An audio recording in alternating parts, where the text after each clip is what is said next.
To the point programme में एक बार फिर से आपका स्वागत है। आज का विषय है पैसिफिक रिंग ऑफ फायर। सबसे पहले देख लेते हैं चर्चा में क्यों है। रूस के कामचटका प्रायद्वीप में हाल ही में आए 8.8 तीव्रता के भूकंप ने एक बार फिर रिंग ऑफ फायर के भीतर भूकंपीय गतिविधि को उजागर किया है। यह भूकंप, जिसने एक विशाल सुनामी को जन्म दिया, इस क्षेत्र में तीव्र विवर्तनिक गतिविधि को रेखांकित करता है, जहां दुनिया के अधिकांश शक्तिशाली भूकंप और सुनामी सबडक्शन जोन की गतिशीलता के कारण आते हैं। अब जान लेते हैं रिंग ऑफ फायर के बारे में।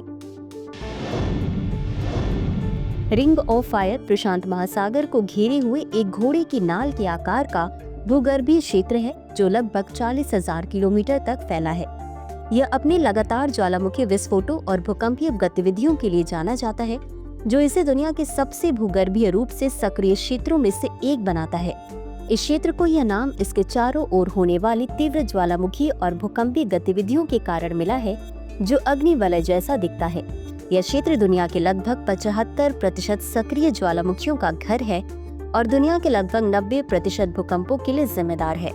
Ring of fire Japan, Indonesia, Philippines, Aleutian द्वीप समूह और उत्तरी एवं दक्षिणी अमेरिका के तटों सहित कई देशों और द्वीपों को छूता है। अब जान लेते हैं रिंग ऑफ फायर भूकंपीय रूप से इतना सक्रिय क्यों है। रिंग ऑफ फायर कई टेक्टोनिक प्लेटों की सीमाओं पर स्थित है, जिनमें विशाल प्रशांत प्लेट और कई छोटी प्लेटें जैसे फिलिपिन, हुआन डे फुका, कोकोस और अन्य शामिल हैं। इन प्लेट सीमाओं पर होने वाले टेक्टोनिक हलचलें भूकंप और ज्वालामुखी विस्फोट सहित कई भूकंपीय घटनाओं का कारण बनती हैं। रिंग ऑफ फायर में विवर्तनिक सीमाओं के प्रकार।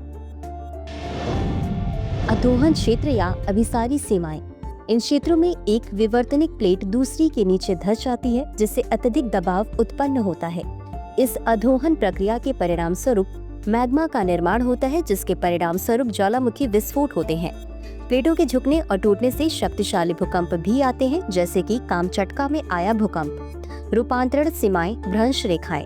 कैलिफोर्निया में सैन एंड्रियास भ्रंश जैसी भ्रंश रेखाओं के साथ विवर्तनिक प्लेटें एक दूसरे के ऊपर से खिसकती हैं। प्लेटों के बीच घर्षण और तनाव के कारण इन क्षेत्रों में अक्सर भूकंप आते हैं। सबडक्शन जोन का प्रभाव। सबडक्शन जोन विशेष रूप से खतरनाक होते हैं, क्योंकि ये तीव्र भूकंप और ज्वालामुखी गतिविधि दोनों को जन्म देते हैं। कामचटका में 8.8 तीव्रता का भूकंप कुरील कामचटका ट्रेंच के पास आया, जहां प्रशांत प्लेट ओखोटस्क सागर प्लेट के नीचे धंस रही है। इस प्रकार के भूकंप बड़े पैमाने पर सुनामी उत्पन्न करने में सक्षम होते हैं, क्योंकि समुद्र तल के विस्थापन से पानी की बड़ी मात्रा गति में आ जाती है। इसी के साथ अंत में देख लेते हैं आज के अभ्यास प्रश्न को। रिंग ऑफ फायर के बारे में निम्नलिखित कथनों पर विचार करें। 1.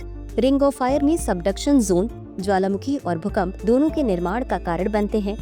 2. रिंग ऑफ फायर केवल जापान और इंडोनेशिया के तटों तक फैला है। ऊपर दिए गए कथनों में से कौन सा या कौन सी सही है या सही है।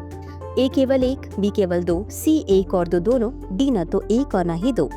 इस प्रश्न का उत्तर कमेंट बॉक्स में जरूर दें। आज के लिए बस इतना ही। धन्यवाद।